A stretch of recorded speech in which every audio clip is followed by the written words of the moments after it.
কখনো এমন হয়েছে কেউ আপনাকে ভুল বুঝেছে, কষ্ট দিয়েছে, কিন্তু একদিন সেই মানুষই আপনার সবচেয়ে কাছের হয়ে গেছে? এমনই ঘটেছিল আমাদের প্রিয় নবী মুহাম্মদ সাল্লাল্লাহু আলাইহি ওয়াসাল্লাম এর জীবনে। আজ শুনুন এক অবিশ্বাস্য সত্য ঘটনা, যেখানে একজন কঠোর বিরোধী নবীজির ভালোবাসায় পরিবর্তন হয়ে গেলেন ইসলামের একজন মহান সৈনিক। মক্কার দিনগুলো, নবীজির দাওয়াত দ্রুত ছড়িয়ে পড়ছে, মানুষ সত্যের আলো দেখতে পাচ্ছে, কিন্তু তখনও অনেকেই ছিলেন যারা ইসলামকে বুঝতেন না, তার বিরুদ্ধে কথা বলতেন, পরিকল্পনা করতেন। তাদের মধ্যে একজন ছিলেন উমাইর ইবনু উহব। তিনি ছিলেন মক্কার একজন সাহসী যোদ্ধা, কিন্তু ইসলামকে ভালোবাসতেন না। একদিন তিনি সিদ্ধান্ত নিলেন তিনি মদিনায় গিয়ে নবীজির সঙ্গে কথা বলবেন। তার মনে ছিল ভুল ধারণা, রাগ ও কষ্ট।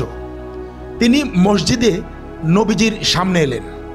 সাহাবীরা তাকে দেখে কিছুটা চিন্তিত হয়ে পড়লেন, কিন্তু নবীজি শান্তভাবে বললেন, তাকে আসতে দাও।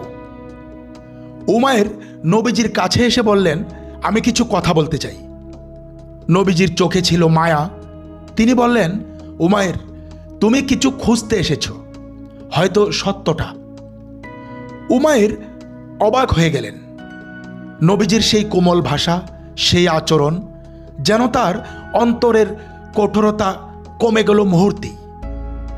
তিনি জিজ্ঞেস করলেন, তুমি কিভাবে জানলে আমার মনে কি আছে?